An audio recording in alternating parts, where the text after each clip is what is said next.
وضو میں فرائض کتنے ہوتے ہیں؟ وضو کے 4 فرائض ہیں، اور 4 فرائض یہ ہمیں یاد ہونا ضروری ہے تاکہ ہمارا وضو درست طریقے سے ہو۔ سب سے پہلا جو فرض ہے وہ ہے چہرہ دھونا۔ چہرہ دھونے کا مطلب یہ ہے کہ جہاں سے بال اگنا عمومی طور پہ شروع ہو جاتے ہیں، وہاں سے لے کے لمبائی میں یہ تھوڑی کے نیچے تک، اور چوڑائی کے اندر ایک کان کی لو سے لے کے دوسرے کان کی لو تک، یہ جو چہرہ ہے اتنے حصے کا دھونا، یہ وضو کے فرائض میں سے پہلا فرض ہے۔ اور دوسرا فرض ہے دونوں ہاتھوں کو کوہنیوں سمیت دھونا، یعنی کوہنی اس کے اندر شامل ہے، اور دونوں ہاتھ دھونے ہیں، کوہنیوں سمیت دھونے ہیں، تو یہ ہے وضو کا دوسرا فرض۔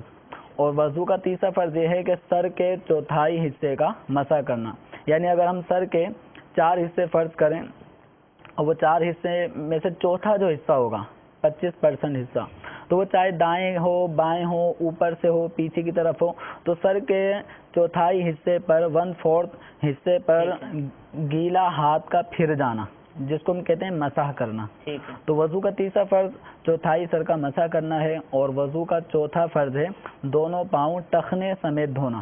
ٹخنا جو پاؤں کے اندر ایک ایڑی سے اوپر جو ہڈی ابھری ہوئی ہوتی ہیں اس کو ٹخنا کہتے ہیں، تو وضو کے اندر پاؤں کے دونوں پاؤں کے ٹخنوں کا بھی دھلنا یہ ضروری ہے۔ تو یہ 4 فرائض ہیں۔ پہلا فرض پورے چہرے کا دھونا، دوسرا فرض ہے دونوں ہاتھوں کا کونیوں سمیت دھونا، اور تیسرا فرض ہے چوتھائی سر کا مسح کرنا، اور چوتھا فرض ہے دونوں پاؤں کا ٹخنوں سمیت دھونا۔